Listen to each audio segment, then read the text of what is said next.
हाँ जी, कैसे हैं आप सब लोग? तो आज का हमारा जो डिस्कशन है वो पार्ट 2 का क्लास 10th की पीरियोडिक टेबल का हम डिस्कशन कर रहे थे। तो जहां हमने इसको फ्री किया था ना बच्चे, तो वहीं से हम स्टार्ट कर रहे हैं। तो हमारा टारगेट क्या है? Making order out of chaos में मेन है। जो पीरियोडिक टेबल के अंदर ना क्योस हो रखा था, धीरे धीरे सब साइंटिस्ट अपनी तरफ से एफर्ट्स कर रहे हैं। तो 10th क्लास की एनसीईआरटी से हम देख रहे हैं कि मॉडर्न पीरियोडिक टेबल क्या है और मॉडर्न पीरियोडिक टेबल का बेसिस क्या है। तो चलिए जी देखते हैं इसमें क्या कहा गया है। 1913 में, 1913 में इसी के जस्ट पैरेलल में एक काम और चल रहा था। डील्स बोहर ने, वो उसने अपना स्ट्रक्चर ऑफ एटम का एटॉमिक मॉडल दिया था। चलिए, हेनरी मोजले। तो दूसरे नंबर पे क्या लिख लेते हैं जी? साइंटिस्ट का नेम लिख लेते हैं। ये आपके पास है हेनरी मोजले। Showed that the atomic number, सबसे इंपॉर्टेंट बात, अब तक की जितनी भी पीरियोडिक टेबल थी, अब तक की जितनी भी पीरियोडिक टेबल थी, सारी की सारी एटॉमिक मास पे बेस्ड थी। लेकिन जब ये टेबल आ रही है, ये अब एटॉमिक नंबर पर बेस्ड आ रही है। एटॉमिक नंबर पर बेस्ड आ रही है। इसको अंडरलाइन कर लें, हाईलाइट कर लें। सिंबलाइज्ड एज जेड, जिसको आप लोग स्ट्रक्चर ऑफ एटम में जेड भी लिखते हैं। और ये जेड आपको पता ही होगा, ये प्रोटॉन के नंबर को इंडिकेट करता है। ये प्रोटॉन्स के नंबर को इंडिकेट करता है। जेड है ना, ये प्रोटॉन्स के नंबर को इंडिकेट करता है। ठीक है जी। Of an element is more fundamental property. अब तक तो आपने देखा, प्राउस्ट पढ़ा आपने, उसके बाद आपने डोबर्नर के ट्रायड्स पढ़े, फिर ऑक्टेव्स ऑफ न्यूलैंड पढ़े, तो ऐसे करके आपने मेंडलीव पढ़ा। तो जो डिफरेंट साइंटिस्ट हमारे साथ एफर्ट्स कर रहे थे ना, वो एटॉमिक वेट पे बेस्ड थ्योरीज लिख रहे थे। तो अब हम जो लिखने जा रहे हैं, वो थ्योरी लिखने जा रहे हैं जो एटॉमिक नंबर पे बेस्ड है, जो एटॉमिक नंबर पे बेस्ड है। ठीक है जी। तो एटॉमिक नंबर को इसने फंडामेंटल प्रॉपर्टी किया, then its atomic mass according to Mendeleev's periodic table was modified. जो मेंडलीव की पीरियोडिक टेबल है, उसमें जो एटॉमिक वेट है, बस उसकी जगह पे अब जो टर्म सेट हो जाएगी वो एटॉमिक नंबर हो जाएगा। Clear? Was adopted as a basis of modern periodic table. तो पेपर में कई बार आपसे अगर वो क्वेश्चन पूछता है कि मॉडर्न पीरियोडिक टेबल का बेसिस क्या है, अगर आपसे पेपर में क्वेश्चन पूछता है मॉडर्न पीरियोडिक टेबल का बेसिस क्या है, तो आप कहना मॉडर्न पीरियोडिक टेबल का बेसिस एटॉमिक नंबर है। मॉडर्न पीरियोडिक टेबल का बेसिस एटॉमिक नंबर है। इतनी बात अगर आपको समझ में आ रही है, बस जो मेंडलीव का पीरियोडिक टेबल था ना, उसके अंदर जो एटॉमिक मास था वो रिप्लेस करके उसकी जगह पर एटॉमिक नंबर डाल दिया गया है। आगे बढ़ते हैं जी हम लोग इसके अंदर। प्रॉपर्टीज ऑफ एलिमेंट्स, इस बात को आपने पहले भी सुना था। Properties mean physical and chemical properties. Physical properties का मतलब होता है उसकी अपीयरेंस क्या है, क्या वो सॉलिड है, क्या वो लिक्विड है, क्या वो गैस है।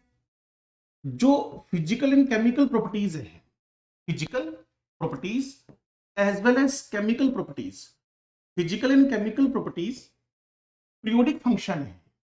Physical and chemical properties, properties of elements are the periodic function.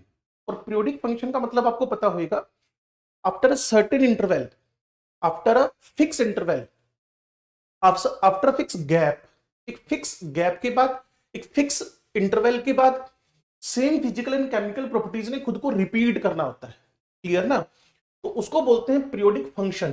Properties of elements are a periodic function. अगर आपको ये पीरियोडिक फंक्शन वर्ड समझ में ना आया हो, तो मैं पीरियोडिक फंक्शन वर्ड का मतलब आपको बता दूं। पीरियोडिक फंक्शन वर्ड का मतलब, पीरियोडिक फंक्शन वर्ड का मतलब कहीं ना कहीं रिपीटिशन से है, कहीं ना कहीं रिपीट होने से है। तो properties of elements are repeated, repeated after a certain interval. Periodic properties में फिजिकल केमिकल सब आ सकती हैं। Periodic function of their atomic numbers, जिसको कि मैं आपको पिछले पेज पर भी बताकर आया था। Let us recall that the atomic number gives us the number of protons in the nucleus. जैसा कि मैंने आपको पीछे भी बताया था, कि अगर मेरे पास C612 है तो ये 6 है ना बच्चे, जो 6 है ये प्रोटॉन्स के नंबर को इंडिकेट कर रहा है, ये 6 प्रोटॉन्स के नंबर को इंडिकेट कर रहा है। लेट अस रिकॉल, वो स्ट्रक्चर ऑफ एटम से क्लास 9th से रिकॉल होएगा, structure of atom class 9th से ये रिकॉल होएगा। इसके अलावा 11th क्लास में भी आपको एटॉमिक नंबर, मास नंबर, ये सब पढ़ने को मिलेंगे। एटॉमिक नंबर, मास नंबर, ये सब आपको पढ़ने को मिलेंगे। तो let us recall that the atomic number gives us a idea. क्या आइडिया दे रहा है? Number of protons. तो जेड किसको इंडिकेट कर रहा है भाई? नंबर ऑफ प्रोटॉन्स को, और यही एटॉमिक नंबर को भी रिप्रेजेंट कर रहा है, यही एटॉमिक नंबर को भी रिप्रेजेंट कर रहा है। Now listen, in the nucleus of an atom and this number increases by 1 in going from one element to next। बिल्कुल ठीक है। Carbon 6 number, nitrogen 7 number, oxygen 8 number, chlorine 9 number. तो line को सुना जाए, क्या कह रहा है वो कह रहा है this number increases by 1 in going from one element to next elements when arranged in order of increasing atomic number। बार बार ये वर्ड हाईलाइट हो रहा है, इंक्रीजिंग एटॉमिक नंबर में जब आप अरेंज करेंगे। Lead us to the classification known as modern periodic table. Table 5.6 वो जो भी होगी हम देख लेंगे आगे चलकर। Prediction of properties of elements could be made with more precision when elements were arranged in on the basis of increasing atomic number. तो हम प्रॉपर्टीज को ज्यादा एक्यूरेसी के साथ, ज्यादा प्रिसीजन के साथ पढ़ पाएंगे अगर हम उनको एटॉमिक नंबर के इंक्रीजिंग ऑर्डर में अरेंज करते हैं, तो as compare to the mass number. और इसके लिए मोजले ने एक एक्सपेरिमेंट भी किया था, वो 11th क्लास में जाकर आप पढ़ेंगे, अभी बोर्ड के एग्जाम में इसने आना नहीं है, तो इसलिए मैं इसके बारे में अभी बात आपसे नहीं कर रहा हूं। चलिए आगे बढ़ते हैं। एक्टिविटी क्या दी गई है? How the position of cobalt and nickel resolved in the modern periodic table. देखो मैंने आपको बताया था, जो हमारे मेंडलीव सर थे रशियन थे, जो हमारे मेंडलीव सर थे रशियन,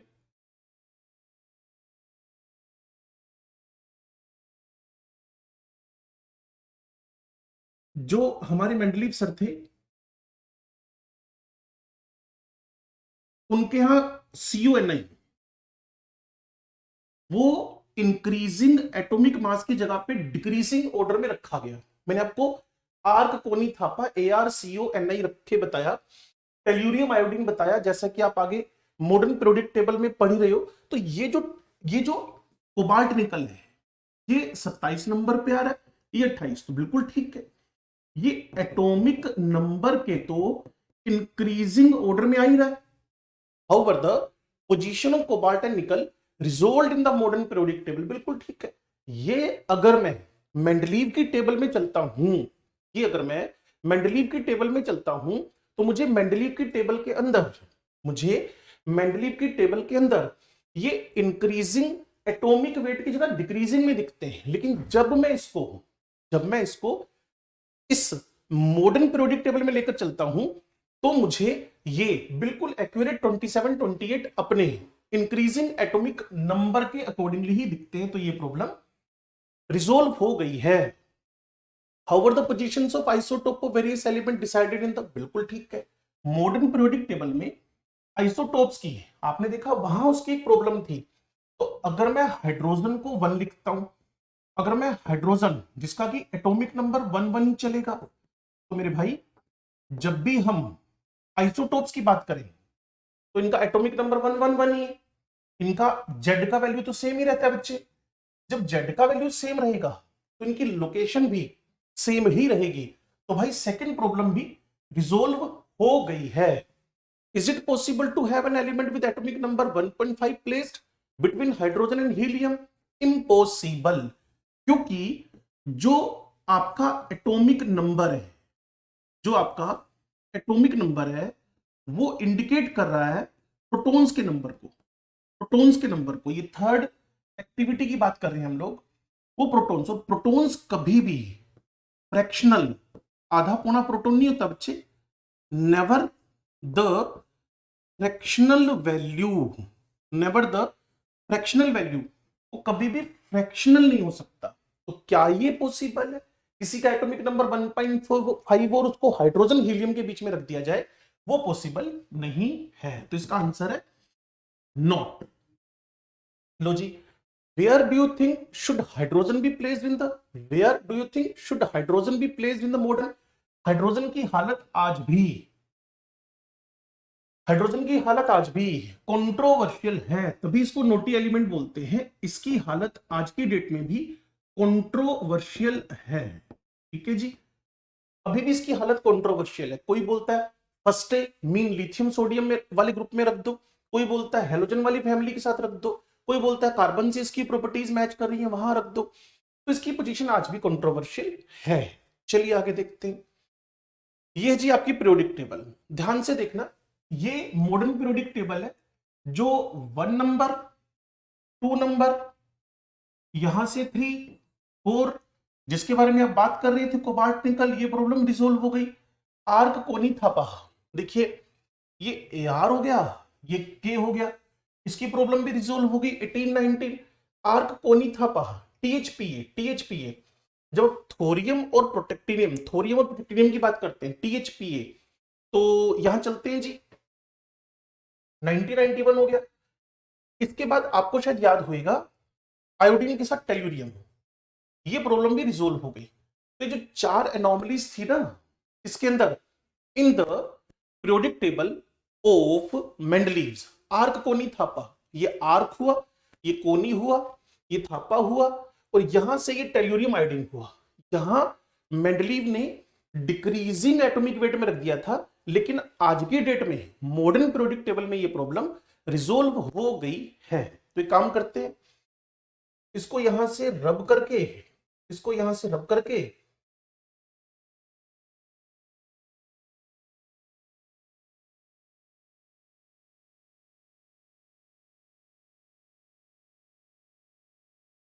ये हमारा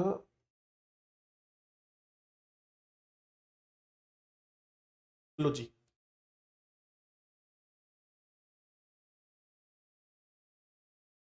इसको हम रिजोल्व करते हैं प्रॉब्लम को भी, और मॉडर्न पीरियोडिक टेबल पे नजर मार लेते हैं, ठीक है ना। सुनो भाई, ध्यान से सुनो। हुआ क्या भी इसके अंदर, देखो इसको हम लोग बोलते हैं फर्स्ट ए, और जो फर्स्ट ए है इसके अंदर एल्कली मेटल से, एल्कली वर्ड मैंने आपको पहले भी बता रखा है। जब भी आप lithium, sodium, potassium, rubidium, caesium, francium, francium तो वैसे भी रेडियो एक्टिव है, फ्रेंशियम तो वैसे भी रेडियो एक्टिव है, फ्रेंशियम वैसे भी रेडियो एक्टिव है। Lithium, sodium, potassium, rubidium, caesium, इनके ऑक्साइड्स को या हाइड्रोक्साइड्स को जब आप पानी में डालते हो, जब आप सोडियम हुआ, लिथियम हुआ, पोटेशियम हुआ, इनके ऑक्साइड्स को जब आप पानी में डालते हो तो बेसिक सॉल्यूशन बनता है, एल्कली सॉल्यूशन बनता है, जो जो रेड लिटमस को ब्लू कर देगा, ठीक है ना जी। तो कहीं ना कहीं इसमें जो टारगेट हुआ वो हमारा क्या है, तो बच्चे एक्चुअल में है क्या, बेसिक नेचर है। लेकिन एक छोटी सी बात और मैं आपको बता दूं, ये जो एल्कली वर्ड है एक अरेबिक वर्ड है, ये जो एल्कली वर्ड है एक अरेबिक वर्ड है जिसका मतलब होता है प्लांट ऐश, जिसका मतलब होता है प्लांट ऐश, ठीक है जी। अब थोड़ा सा ध्यान से देखो अगर इस टेबल को, तो पहला ये वाला पूरा के पूरा ग्रुप कहीं ना कहीं मेटल्स को इंडिकेट कर रहा है, ठीक है जी। और ये सारे के सारे भी मेटल्स हैं। यहां अगर आप बोरोन, सिलिकॉन, इन पूरों को पकड़ो, क्लियर, जिनको मैंने हाईलाइट किया है, ये आपके मेटलोइड्स हैं, ये आपके मेटलोइड्स हैं, ये आपके मेटलोइड्स हैं, ठीक है जी। और नीचे आप देख रहे हो जो इंडिया के साथ श्रीलंका का मैप हमेशा फ्री में आता है, तो ये जो श्रीलंका आप देख रहे हो ये सारे के सारे एफ ब्लॉक हैं। तो जब आप किसी क्लास में बैठे हो तो आपके दिमाग में अगर एक बोर्ड है, तो बोर्ड का जो एग्जैक्टली राइट हैंड साइड है वो एस ब्लॉक है, लेफ्ट हैंड साइड जो है वो पी ब्लॉक है, उन दोनों के बीच में डी ब्लॉक एलिमेंट्स हैं, और नीचे अगर मैं नजर मारता हूं, ठीक है ना जी, जो ये जो खड्डे में पड़े हुए, जो ये कुएं में पड़े हुए, इनको एफ ब्लॉक एलिमेंट बोलते हो, ठीक है जी। तो देखते हैं जी आगे हमें क्या काम करना है, वापस इस पर आ जाएंगे हम लोग। लो जी, ये प्रोडक्ट टेबल मैंने एक और इसमें लिखी हुई है, वही सेम बोरोन सिलिकॉन ये सारा के सारा आपका मेटलोइड्स हुए। ये यहां से डी ब्लॉक इससे थोड़ा सा अच्छा दिखा दिया उसने कि यहां जो लेंथेनम है, यहां जो एक्टिनम है, ये है तो डी ब्लॉक एलिमेंट, है तो ये डी ब्लॉक एलिमेंट, लेकिन लेंथेनम के बाद ये जो 57 नंबर लेंथेनम है, इसके बाद सीधा सीधा गैप आ गया।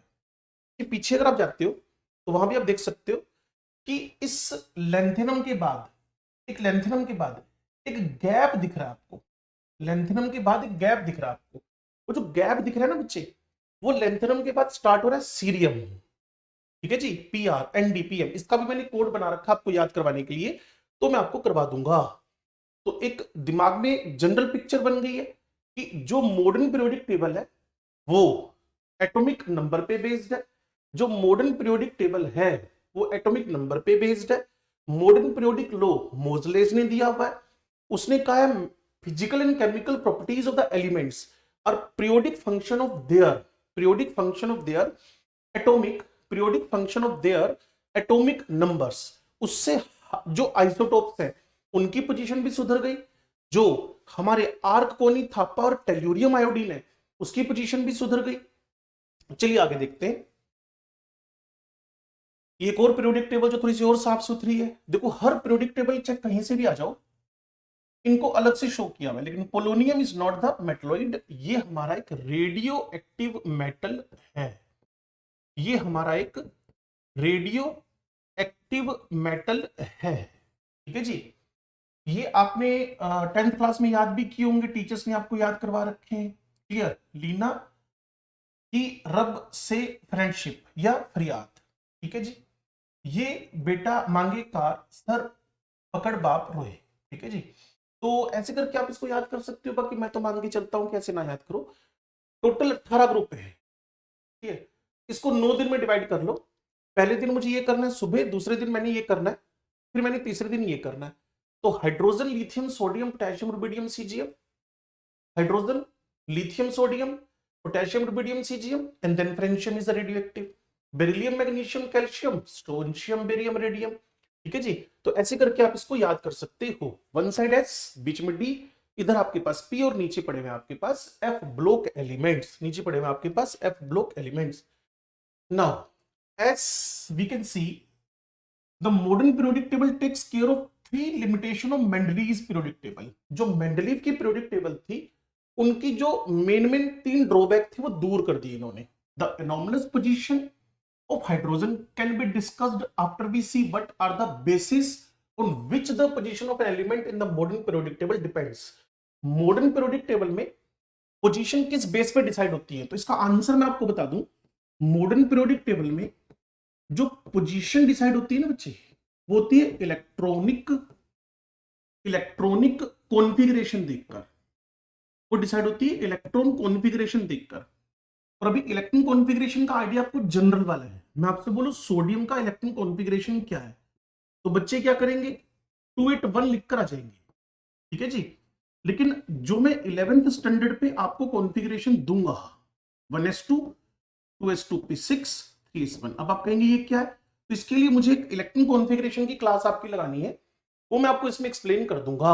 द एनोमलस पोजीशन, इसकी मॉडर्न पीरियोडिक टेबल में थोड़ी सी सुधरी क्यों, मॉडर्न पीरियोडिक टेबल में हाइड्रोजन की पोजीशन थोड़ी सी सुधरी क्यों, तो इसका जवाब अगर हमें चाहिए,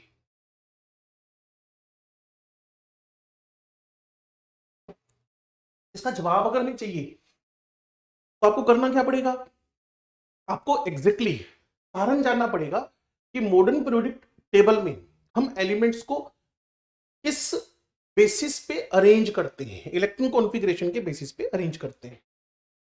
position of element in the modern periodic table, ये हमारा टारगेट है 10th क्लास के एनसीईआरटी से। मॉडर्न पीरियोडिक टेबल के अंदर 18 18 वर्टिकल कॉलम्स हैं, जिसको बच्चे कलेक्टिवली क्या बोलते हैं जी, बच्चे इसको बोलते हैं ग्रुप्स, ठीक है जी। नंबर 2 पे चलते हैं जी हम लोग।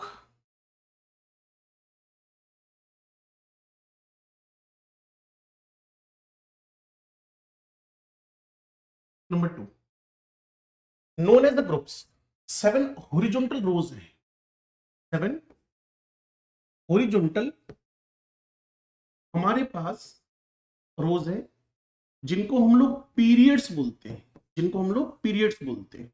होगी बात।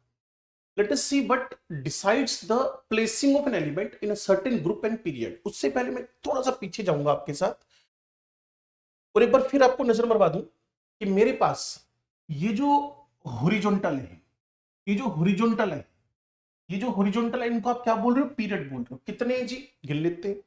पहला पीरियड जिसको हम बोलते हैं, ये पीरियड सबसे शॉर्ट है, मतलब शॉर्टेस्ट। ये पीरियड आपके पास क्या हो गया जी? शॉर्टेस्ट। ठीक होगी बात। सेकेंड पीरियड में आते आते ये पीरियड हो गया आपके पास शॉर्ट। थर्ड पीरियड तक आते आते अगेन शॉर्ट।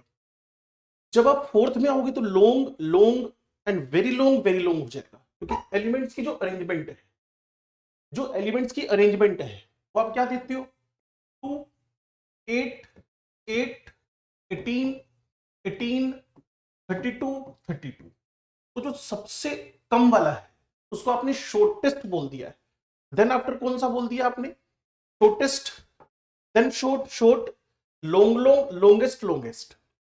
और जो ये हॉरिजॉन्टल है इनको पीरियड्स बोल दिया। और जो ऐसे खड़े हुए हैं कॉलम, ठीक है जी, ये जो इस तरीके से खड़े हुए हैं, ये वाले, ये वाले, पीछे चले एक बार और, ये जो है इनको आप क्या बोल रहे हो? These are the groups. 1 से लेकर 18 तक ये ग्रुप्स आपको मिलेंगे। और इस तरीके से जो हॉरिजॉन्टल है इनको आप क्या बोल रहे हो? पीरियड्स। इनको आप क्या बोल रहे हो? पीरियड्स। धीरे धीरे आपको बताऊंगा कि एस के अंदर 2 है, पी के अंदर 6 है, और बीच में जो डी है वो 10 है। और क्यों है? उसके लिए आपको मेरे साथ इलेक्ट्रॉन कॉन्फ़िगरेशन सीखना पड़ेगा। उसके लिए आपको मेरे साथ में इलेक्ट्रॉन कॉन्फ़िगरेशन सीखना पड़ेगा। चलिए आगे देखते हैं। Position of elements in the modern periodic table. तो 18 वर्टिकल कॉलम्स ग्रुप बोलते हो, 7 हॉरिजॉन्टल रोज है जिनको पीरियड्स बोलते हो। Look at the group 1 of the modern periodic table and name the element present in it. भाई सिंपल सी बात है, वो तो आपको पहले मैंने बताया। हाइड्रोजन तो है ही सबसे पहले नंबर पे, lithium, sodium, potassium, rubidium, caesium, radioactive element that is the francium. Write down the electron configuration of first 3 elements of the group 1। Group 1 का अगर आप सिर्फ लिथियम की बात कर रहे हो, क्लियर, तो ये आपके पास एग्जैक्टली बन रहा है 2, 1। जो सोडियम की बात कर रहे हो वो 10th क्लास के बेसिस पे बन रहा है 2, 8, 1। जो पोटेशियम की बात कर रहे हो वो 2, 8, 8, 1। अब आपसे वो कहेगा but similarity do you find in their electron configurations? Outermost one, outermost one, outermost one. How many valence electron are present in these 3 elements? तो आपका आंसर जो सबसे लास्ट एक्टिविटी है उसमें क्या आ रहा है? 1, 1, 1 इन ईच। सबके आउटरमोस्ट में एक एक इलेक्ट्रॉन आपको मिलेगा। Now you will find that all these elements contain the same number of valence electron। सभी में क्या चल रहा है भाई? एक एक इलेक्ट्रॉन चल रहा है।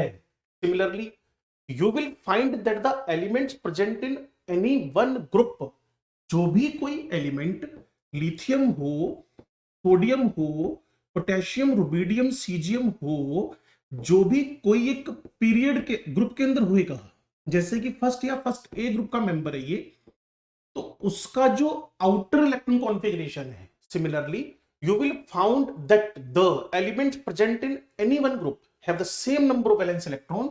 इन सबका जो इलेक्ट्रॉन कॉन्फ़िगरेशन बना उसमें आउटर मोस्ट क्या आ रहा है? बार बार 1, 1, 1। ठीक है जी, ये 1, 1, 1, 1। सिमिलरली मुझे अगर कोई 17th ग्रुप का फ्लोरीन, क्लोरीन, ब्रोमीन लिख कर दे दे तो ये बनेगा 2, 7। ये बनेगा 2, 8, 7।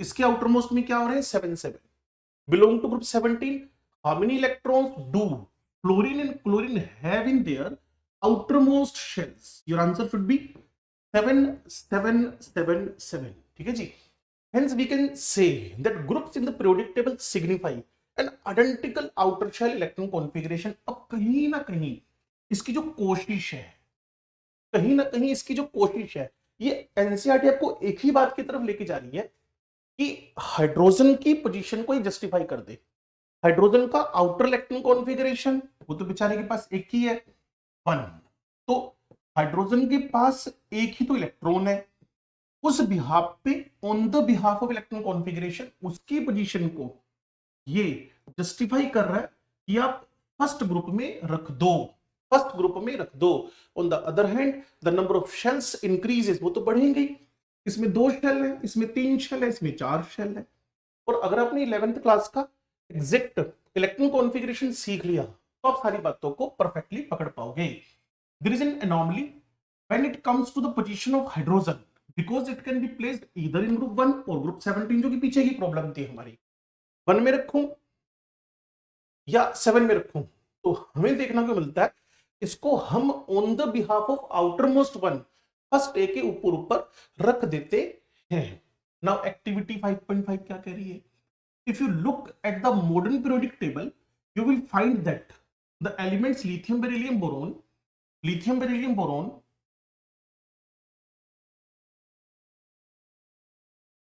lithium beryllium boron क्या कर रहे हैं जी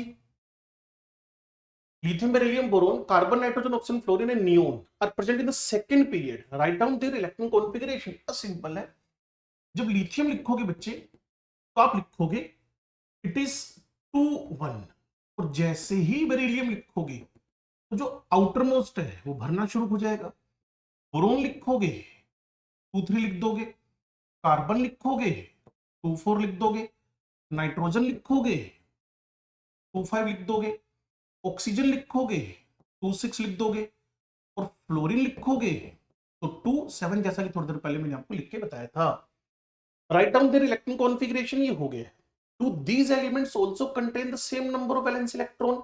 तो इसका आंसर है ना बिल्कुल नहीं तो इसके वैलेंस शेल में इलेक्ट्रॉन्स बढ़ते जा रहे हैं Do they contain the same number of shells? हाँ शेल इनमें दोनों में सेम है तो जब आप कंक्लूजन किसी पीरियड में जा रहे हैं जब आप किसी पीरियड में जा रहे हैं तो शेल्स का नंबर मेंटेन रखा उसने शेल्स का नंबर सेम रखा उसने लेकिन जब आप किसी ग्रुप की तरफ जा रहे हैं तो शेल्स का नंबर क्या कर रहा है जी इंक्रीज कर रहा है जैसा कि मैंने आपको लिथियम सोडियम पोटेशियम लिख के बताया था ओके आगे बढ़ते हैं जी you will find that these element of second period do not have the same number of valence electron तो वैलेंस इलेक्ट्रॉन पे तो हमने जवाब दिया ही था आपको उन्होंने पूछा do this electro elements also contain the same number of answer था नो चलिए आगे देखते हैं but they contain the same number of shells इसका आंसर भी दिया था पीछे मैंने आपको do they contain the same number of shells same number of shells same number of shells इसका आंसर था यस इसका आंसर था यस ठीक है but they contain the same number of shells you also observe that the number of वैलेंशियल electrons increases by 1 unit एक एक करके electron बढ़ रहे चेक करना चाहेंगे आ जाओ जी यहां 1 ये 2 ये 3 ये 4 ये 5 ये 6 ये 7 एक एक करके बढ़ते जा रहे हैं okay as the atomic number increases by 1 unit on the moving from left to right जब आप लिथियम से नियोन की तरफ जा रहे हो तो एक एक यूनिट से बाय 1 यूनिट हमारा जो जेड है वो क्या कर रहा है बच्चे इंक्रीज करता जा रहा है इंक्रीज करता जा रहा है or we can say that atoms of different elements with the same number of occupied shells are placed in the same period अगर मैं पीरियड में जैसा कि मैंने आपको पिछले पेज पे भी बताया अगर मैं पीरियड की बात करूं तो मेरे पास इलेक्ट्रॉन्स सेम शेल में प्लेस हो रहे हैं sodium magnesium aluminium silicon phosphorus sulphur chlorine argon ये थर्ड पीरियड के मेंबर है ये मेरे पास थर्ड पीरियड के मेंबर है ये मेरे पास थर्ड पीरियड के मेंबर है इनका शेल सोडियम लिख दूं ये 281 हो जाएगा बच्चे, मैग्नीशियम लिख दूं, ये 282 हो जाएगा बच्चे, एल्यूमिनियम 3 हो जाएगा, सिलिकॉन 4, फास्फोरस 5, सल्फर 6, क्लोरीन 7, और ये हमारे साथ आर्गन गैस है, इसमें आउटर में 8, लेकिन शेल सेम रहेगा। Belong to the third period of modern periodic table, since the electrons in the atoms of these elements are filled in KLM। देख लें एक बार, KLM चेक कर ले, ये वाला जो शेल है वो K है, ये वाला जो शेल है L है, ये जो है M है। अगर आपने 9th क्लास का पीरियोडिक टेबल से पहले स्ट्रक्चर ऑफ एटम पढ़ा हुआ है, ये लो जी, ये आपका न्यूक्लियस हुआ, ये K शेल है, ये आपके पास, ये आपका K शेल है, ये आपका KL है, ये M है। इसकी मैक्सिमम कैपेसिटी 2 की है, इसकी 8 की है, इसकी 18 की है। तो KLM शेल्स में इनको भर दिया गया है। Right the electric configuration of these element, जैसा कि मैं लिख ही रहा हूं आपके सामने। कंफर्म द अबो स्टेटमेंट, कौन सी स्टेटमेंट? जब आप किसी पीरियड में चलते हैं, जब आप किसी पीरियड में चलते हैं, जब आप किसी पीरियड में मूव करते हैं तो शेल सेम रहता है, और जब आप किसी भी ग्रुप में चलते हो तो शेल का नंबर इंक्रीज करता जा रहा है। And confirm the above statement, each period marks a new electron shell getting filled. इतनी बात अगर आपको क्लियर हो गई है तो how many elements are there in the first, second and third and fourth period? First period के अंदर 2 है, सेकंड पीरियड में पहुंचते पहुंचते 8 हो गए, थर्ड में 8 हो गए, फोर्थ में 18, जहां डी ब्लॉक की भी एंट्री हो जाएगी। तो 2 डबल 8 डबल 18 डबल 32 का magic number, 2 double 8 double 18 double 32 का मैजिक नंबर आप याद कर ले। इस मैजिक नंबर का सच में एक मैजिक है। अगर आप हीलियम पे हो, अगर आप हीलियम पे हो और आपको नियोन का एटॉमिक नंबर पता करना है, तो ये भाई साहब को तो 2 है, तो इसमें आप 8 ऐड कर दें तो ये 10 आपको पता चल जाएगा। और इसके बाद अगर आप AR का एटॉमिक नंबर पता करना चाहते हैं तो इसमें अगेन 8 ऐड कर दें तो आपको AR का पता चल जाएगा। हीलियम, नियोन, आर्गन, क्रिप्टॉन, अगर आप क्रिप्टन का पता करना चाहते हैं तो इसमें 18 ऐड कर दें, ये 36 पता चल जाएगा। We can explain the number of elements in these periods based on the how electrons are filled into various shells. K में 2, L में 8, M में 18. You will study the details of these in higher. तो वो 11th class की बात कर रहा है, स्ट्रक्चर ऑफ एटम में इसको आप पढ़ोगे। Recall that maximum number of electrons that can be accommodated in a shell depends on the formula 2n square. ये हम बोहर थ्योरी में पढ़ेंगे, और इसको थोड़ा सा आप क्लास 9th में भी पढ़कर आए हो। और पीछे मैंने आपको बता भी दिया था कि मेरे को फर्स्ट शेल में 2 इलेक्ट्रॉन, सेकंड में 8 मैक्सिमम, थर्ड में 18 मैक्सिमम इलेक्ट्रॉन भरने को मिलेंगे। तो अगर आप चाहो तो एक टेबल बना सकते हो। लो जी, यहां मैं शेल लिखूंगा, मैं फिर उनके नाम लिखूंगा KLM, फिर यहां मैक्सिमम इलेक्ट्रॉन्स लिखूंगा जी, यहां 2, यहां 8, यहां 18, यहां 32। ये मैक्सिमम इलेक्ट्रॉन्स का नंबर है न्यूक्लियस के अराउंड। न्यूक्लियस के अराउंड ये मैक्सिमम इलेक्ट्रॉन्स का नंबर है, न्यूक्लियस के अराउंड ये मैक्सिमम इलेक्ट्रॉन्स का नंबर है। लो जी, तो फर्स्ट पीरियड में 2 है, सेकंड में 8 है, कुल मिलाकर मेरी जो टेबल बनी थी पीछे 2 डबल 8 डबल 18 डबल 32 रिस्पेक्टिवली। और इसका भी रीजन क्या है, वो रीजन मैंने आपको बता ही दिया कि फर्स्ट पीरियड में सिर्फ S ब्लॉक एलिमेंट है, S से बिलोंग करने वाले एलिमेंट, S ब्लॉक नहीं, S से बिलोंग करने वाले जिनका इलेक्ट्रॉन S में जा रहा है। सेकंड में S और P है, और फिर आगे इसी तरह से जिसको वो हायर क्लासेस की बात कर रहा है वो 11th क्लास की बात आपसे कर रहा है। लेकिन मैजिक नंबर तो आप याद ही कर लेना, 2 डबल 8 डबल 18 डबल 32, क्योंकि क्वेश्चन भी तो करेंगे ना हम लोग इसके, ठीक है ना। Now the position of element in the periodic table tells us about it's chemical reactivity. होता क्या है, किसी भी एलिमेंट की जो पीरियोडिक टेबल में पोजीशन है उससे आप उसकी केमिकल रिएक्टिविटी भी चेक कर सकते हो। As you have learned, the valence electrons determine the kind and number of bonds formed by an element. For example, मैं ऑक्सीजन की बात कर लूं, ऑक्सीजन का कॉन्फ़िगरेशन आपको पता है 2 6 है, इसका कॉन्फ़िगरेशन आपके पास 2 6 है, ठीक है जी, इसका कॉन्फ़िगरेशन आपके पास 2 6 है।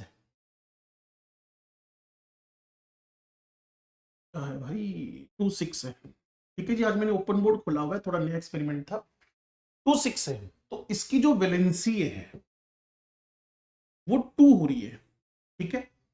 As we have learned that valence electron determine the kind and number of bonds formed by an element. Clear? और भी बात करेंगे इस पर। Can you now say why Mendeleev's choice of formula of compound as the basis for deciding the position of an element in his table was a good one? How? तो वो अच्छा नहीं था। एटॉमिक वेट पे किसी की position को determine करना एक अच्छा आइडिया नहीं था। How would this lead to element with similar chemical properties being placed in the same group? How would this lead to, मतलब एटॉमिक नंबर की जगह पर एटॉमिक वेट पे अगर कोई पीरियोडिक टेबल, कोई क्लासिफिकेशन, कोई टेबल अगर कोई अरेंज हो तो वो एक अच्छा आइडिया नहीं है, उससे आप प्रॉपर्टीज का आइडिया नहीं लगा सकते। बोला उसने जरूर था, लेकिन मोर फंडामेंटल प्रॉपर्टी आपके पास क्या थी? वो थी आपके पास पीरियोडिक टेबल के अंदर एटॉमिक नंबर, मतलब प्रोटॉन का नंबर जो 1 by 1 इंक्रीज करता है पीरियड में। Trends in the modern periodic table, वो ट्रेंड्स के अंदर सबसे पहले वैलेंसी है, ये फिर एक्टिविटी आ जाएगी आपके पास, ये एटॉमिक साइज है, फिर एक्टिविटी आ जाएगी आपके पास। क्लियर? फिर ये एक्टिविटी आ गई, बस एक्टिविटी में उलझाया हुआ है आप लोगों को। क्लियर? फिर metallic and non metallic character आ जाएंगे। क्लियर? फिर एक्टिविटी है, और how do you think the tendency to lose electron change in a group, वो मैं आपको बता दूंगा। साइज बड़ा होएगा तो इलेक्ट्रॉन डोनेट करने की टेंडेंसीज भी बढ़ती हैं। तो ये सारा के सारा फिर इसके क्वेश्चंस आ जाएंगे। तो इसमें मैं अब आपको कंटिन्यू करता हूं किस बात के बारे में, वो अगला आइडिया आपके पास आ रहा है।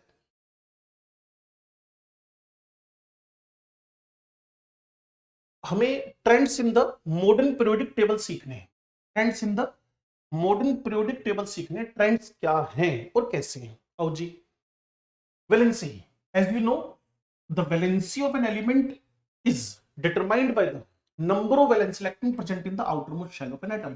देखो ना, 10th क्लास के लेवल पे ये कोई बहुत एक्स्ट्रा ऑर्डिनरी बात नहीं बता पा रहा आपको, और ना ही एग्जैक्ट ट्रुथ आपके सामने रख पा रहा है। उसको सीखने के लिए आपको एक क्लास लगानी पड़ेगी इलेक्ट्रॉन कॉन्फ़िगरेशन की, वो 11th के स्ट्रक्चर ऑफ एटम से है। तो इन्होंने क्या बोल दिया कि अगर आपको वैलेंसी डिसाइड करनी है, the valency of an element is determined by the number of valence electron present in the, हाँ ये नहीं कह रहा वैलेंस इलेक्ट्रॉन के बराबर वैलेंसी है, वो कह रहे वैलेंस इलेक्ट्रॉन डिटरमाइन करेंगे, वैलेंस इलेक्ट्रॉन डिटरमाइन करेंगे। लो जी, एक्टिविटी आ गई। How do you calculate the valency of an element from its electron configuration?